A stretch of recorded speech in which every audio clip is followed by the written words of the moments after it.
At our 7th anniversary dinner, my husband said just one thing, babe. Pass the lemon juice. My best friend instantly rose and passed it to him. I stared, stunned. Sophie quickly explained, habit. She said we're always passing things at family dinners. Do you need some lemon, Lisa? No, thank you. I kept my smile perfectly in place. My fork clattered to the floor. Bending to pick it up, I saw it. My husband's leg and Sophie's tangled under the table, snapping apart. After the party, I told Evan calmly, let's get a divorce. Evan was shocked. What the hell? Because she passed me the lemon juice. Evan turned on me, furious. Your leg was tangled with hers under the table. I stated, my voice cold. Evan scoffed, you're imagining things. I stretched my leg, brushed hers. That's it. What? Am I not allowed long legs now? He wouldn't admit a thing. So, I pressed harder. You also cut her favorite salmon for her, poured her favorite orange juice. Since when do you know Sophie's favorites? Evans's face darkened. Lisa, have you lost your mind? I was being hospitable. Since when is that a crime? I didn't stop. No wonder she stayed single. Tell me, Evan, when did it start with you two? Evan fell silent, then stormed out, slamming the door. I sank into a chair, overwhelmed, staring at the messy table. We met in college. I came from money, but never held his humble start against him for 2 years. I was the one who paid the bills. He had always been gentle with me, and yet he cheated with my best friend. At 11 p.m., he still wasn't home. I went straight to Sophie's bar. Before I even pushed open the door, I heard Evan's complaining voice from inside. You guys know I'm being bullied by my crazy wife and you're laughing. Don't you have any sympathy? The room was packed, mostly with our mutual friends. Sophie toyed with a glass, leaning against Evan. Whose fault is it for being so careless? Calling me babe right in Lisa's house. I thought she wouldn't be so sensitive. Guess I was wrong. She still figured it out. She set down her glass and lit a cigarette, with the limited edition lighter. I'd given her for her birthday last year, but as she took a drag, Evan casually took the cigarette from her. You're pregnant, you can't smoke. Fine, fine. Whatever you say. No smoking. After all, you're the father of my baby, so you're the boss.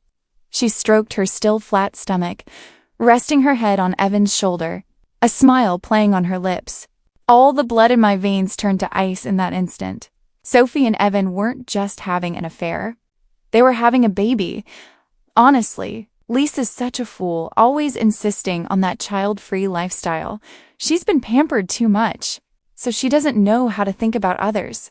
Everyone around them was siding with the cheating couple, and my husband, Evan, held Sophie's hand, saying deeply, Sophie, the fact that you're willing to bear my child makes you the love of my life. Hearing his words, tears streamed down my face and I almost collapsed. My mother had a difficult childbirth when I was born, suffering a massive hemorrhage, and passing away before she could even hold me.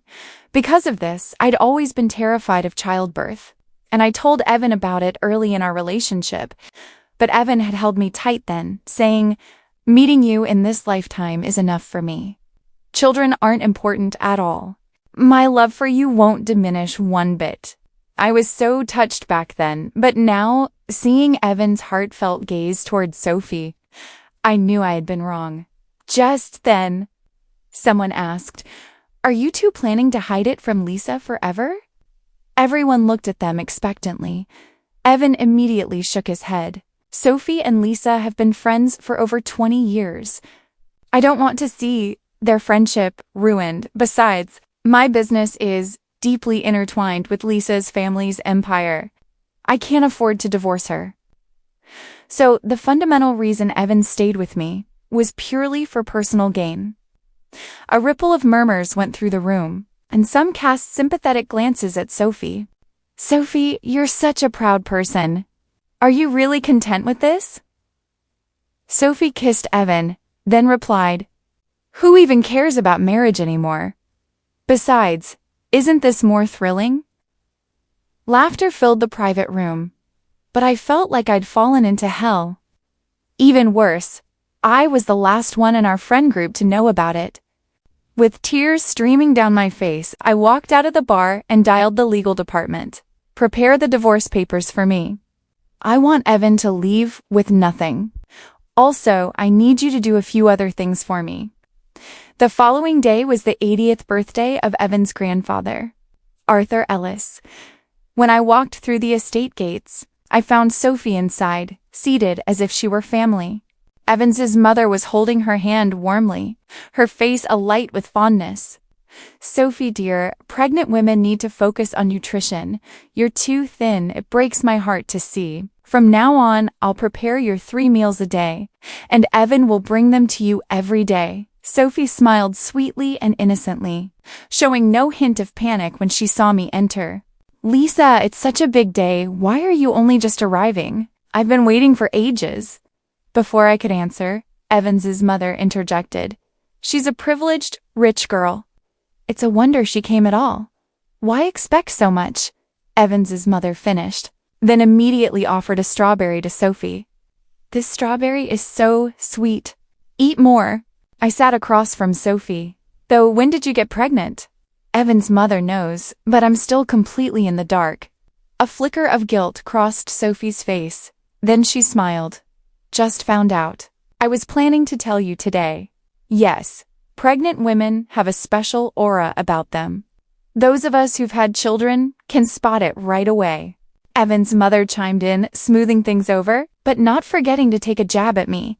Lisa, you haven't had children, so you wouldn't understand. I ignored her, my gaze still fixed on Sophie. Who's the baby's father?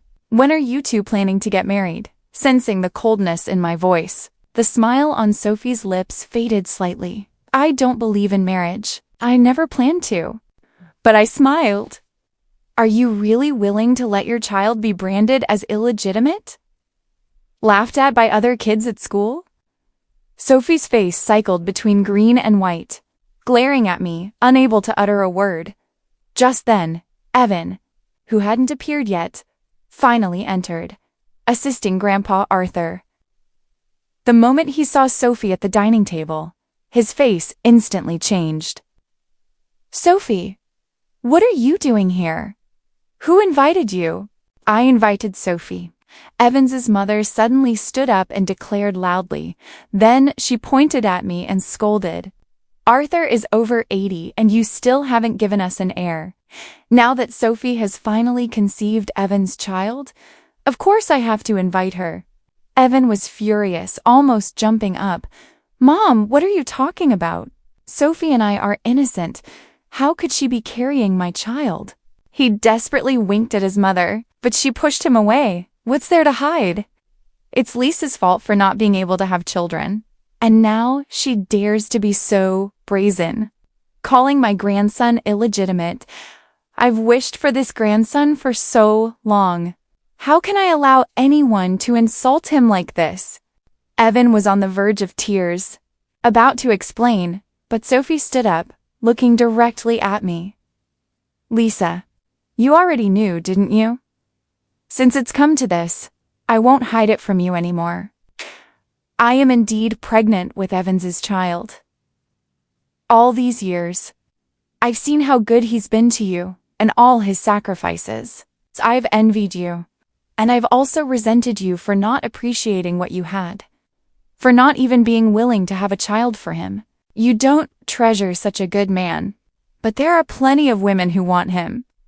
Right in front of me, she grabbed Evan's hand and declared confidently, everything Lisa can give you. I can give you too. I'm tired of holding back. Today I'm going to be with you openly. Evan's eyes flickered, calculating. Then, decisively, he took Sophie's hand. His gaze, when he looked at me, was final. Since the truth is out, Lisa, let's make this clean. We'll divorce. I don't want a cent of yours. The Ellis Corporation is mine. I built it. You won't lay a finger on it. I looked at his utterly shameless face and laughed. Without me, how could a poor student like him have gotten his first round of funding? How would he have taken it public in a decade? It didn't matter. I had more than just revenge in mind. I had a better game to play, right there in front of them both. I took out my phone. It's Lisa Yates. The corporate ambush on Hayes Group and Ellis Corporation can now commence. The room went utterly still, the laughter from a moment before frozen on everyone's faces. Evan's triumphant expression cracked first, replaced by a dawning horror. Sophie's hand slipped from his. What? What did you just say? Evan's voice was a hoarse whisper, all his former bluster gone. I didn't answer him.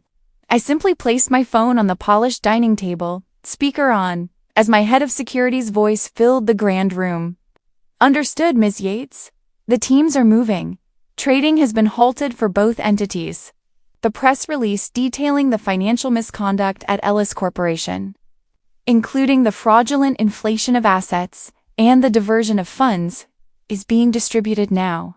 Arthur, Evans's grandfather, slowly sank into his chair, his face ashen. Diversion of funds? He echoed, his sharp eyes, clouded by age, but not by wit, locking on to Evan. You used the company as your personal treasury boy? It's a lie, Evan shouted, but the panic was evident. He lunged for my phone, but his own mother, finally seeing the ruin he had brought, stepped in his path.